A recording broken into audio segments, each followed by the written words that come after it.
In our society here, people are taking too long to go to hospital when they have chest pain, which is classical for a heart attack.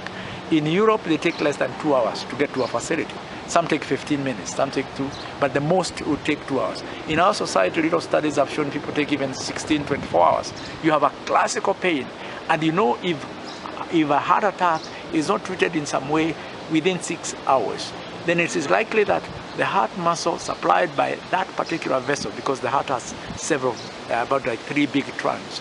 If the artery is not open, the heart muscle supplied by that vessel, if it has been blocked for 6 hours to 12 hours, then you find that there will be no need to open that vessel, because you'll be opening the vessel, taking good fresh blood to dead muscle. You want the artery to be opened either with the medication or with the mechanical means, which we do here in Nairobi, when the heart muscle can still be saved. That's why we say time is muscle. As an individual, the education starts earlier on, where you are able to recognize what are your risk factors. Because like I said earlier, heart attacks don't just strike on people. There are always signs. We normally say in medicine, they don't strike like lightning. There are always signs earlier on. There are always risk factors. Over the years, the last 100 years, we know what causes heart attacks in a majority of patients. So you know your risk factors. You know whether you have whether you are a smoker is one of the risk factors. You know whether you have diabetes is a risk factor. You know whether you have high blood pressure is a risk factor. You know whether you may have been to a doctor and your cholesterol levels are high. Probably also a lot of stress, maybe also excessive alcohol. And in a few people, there is a question of family history. A parent may have had a heart attack from a mother before the age of 55 and a father before the age of 45.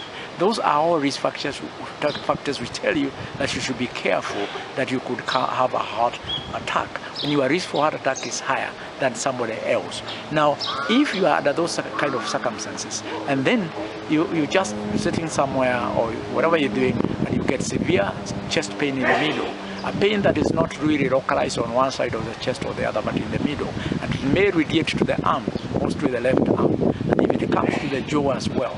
And then you might feel a bit of nausea, you might feel a little bit of lightheaded, and you may break into a cold sweat.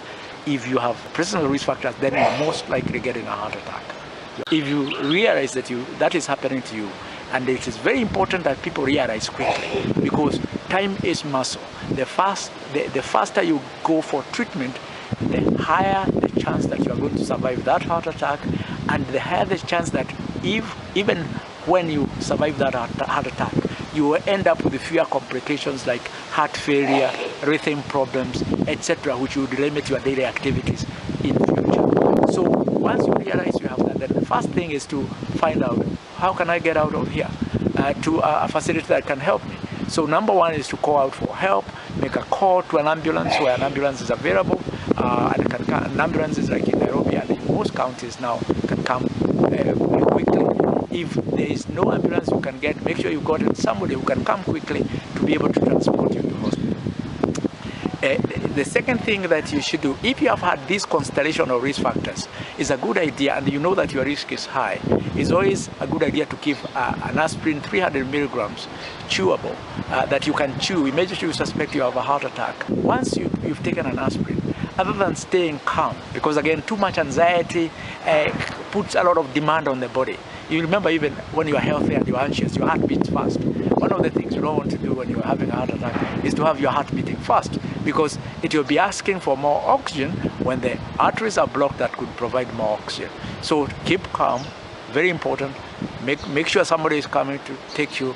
Don't get you into a car to drive, because one of the rarer complications of an immediate heart attack is a sudden rhythm change, where the heart goes into a rhythm which does not allow the pump, because the heart is a pump, to function effectively. So the output of the heart gets reduced, blood pressure goes down, and somebody can collapse. If that happens when you are speeding at 120 kilometers per hour to reach a hospital, and then you collapse, you become unconscious, then of course you end up dying from an accident, and you probably could have survived the heart attack.